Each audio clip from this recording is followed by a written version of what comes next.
నమస్తే, welcome to of the record. ఆయన central bank chairman. ఉమ్మడి నెల్లూరు జిల్లాలో 3 నియోజకవర్గాల్లో పట్టున్న వ్యక్తి. వైఎస్ఆర్ కాంగ్రెస్ పార్టీలో ఎమ్మెల్యే టికెట్ కోసం నానా విధాలుగా ప్రయత్నించారు. ఒకానొక సమయంలో ఉదయగిరి నియోజకవర్గానికి ఇన్ఛార్జిగా ఉన్నారు. అదే సమయంలో అక్కడి నుంచి పోటీ చేయటమే తరువాయి అనుకున్న తరుణంలో మరొక ఇన్ఛార్జిని అక్కడ పెట్టి అతనిని నిరాశపరిచారు. పోనీ వేరే చోట అయినా ఇన్ఛార్జి ఇస్తారు అనుకుంటే అది లేదు. తనను బాగా వాడుకుని వదిలేసిన వైసీపీ మీద కోపంతో టీడీపీలో చేరిన ఆయన జిల్లాలో 3 నియోజకవర్గాల్లో ఆ పార్టీ విజయానికి కారణమయ్యారు. అంతేకాదు, ఇప్పుడు తనను మోసం చేసిన వైసీపీకి చుక్కలు చూపిస్తున్నారట.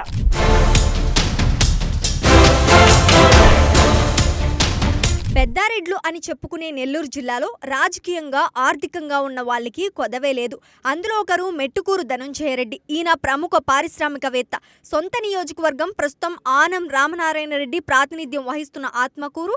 అయితే 2014 నుండి 2019 దాకా తెలుగుదేశం పార్టీ ప్రభుత్వంలో సెంట్రల్ బ్యాంక్ చైర్మన్ గా ఉన్నారు. ఆ తర్వాత వైసీపీ ముఖ్య నాయకుల పిలుపుతో వైసీపీలో చేరారు. ఇక అప్పటి నుండి వెంకటగిరి, ఆత్మకూరు, ఉదయగిరి నియోజకవర్గాల్లో తనకున్న ఆర్థిక అంగబలంతో ఖచ్చితంగా ఎమ్మెల్యే టికెట్ వస్తుందని అనుకున్నారు. వైఎస్ఆర్ కాంగ్రెస్ పార్టీని 3 చోట్ల పటిష్టం చేశారు. ఇక వెంకటగిరి లేదా ఉదయగిరి నియోజకవర్గాల్లో ఏదో ఒక చోట నుంచి ఎమ్మెల్యే టికెట్ పక్కా అంటూ వైసీపీ అధిష్టానం మాట ఇవ్వడంతో ఆ 2 నియోజకవర్గాలపై తన దృష్టిని కేంద్రీకరించి భారీగా ఖర్చు చేస్తూ అందరినీ కలుపుకుంటూ ముందుకు వెళ్లారు.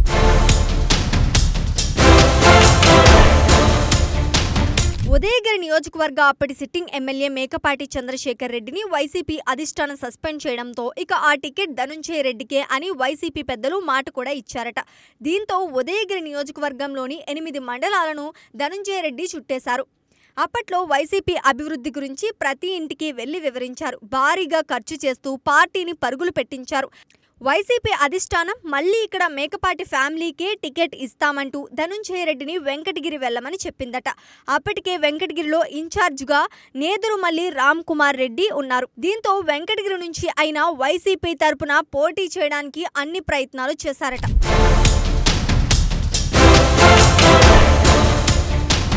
ఇక నియోజకవర్గంలోని అన్ని మండలాలలో బాగా పట్టున్న ధనుంజయ రెడ్డి ఖచ్చితంగా పోటీ చేస్తారని ప్రతి ఒక్కరూ అనుకున్నారు. కానీ నేదురుమల్లి రామ్ కుమార్ రెడ్డికి టికెట్ ఇచ్చింది వైసీపీ అధిష్టానం.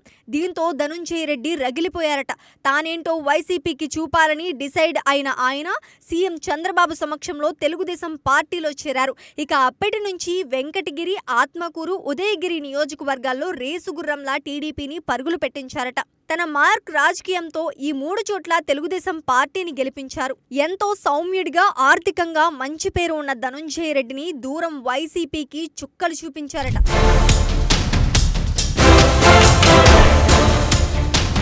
నెల్లూరు జిల్లాలో ధనుంజయ రెడ్డిని తక్కువ అంచనా వేసిన వైసీపీ ఇప్పుడు బిక్కమొహం వేసిందట. ఇక సీఎం చంద్రబాబు ఏమాత్రం ఆలస్యం చేయకుండా మెట్టుకూరు ధనుంజయ రెడ్డికి 2వసారి సెంట్రల్ బ్యాంక్ చైర్మన్ పదవి అప్పగించారు.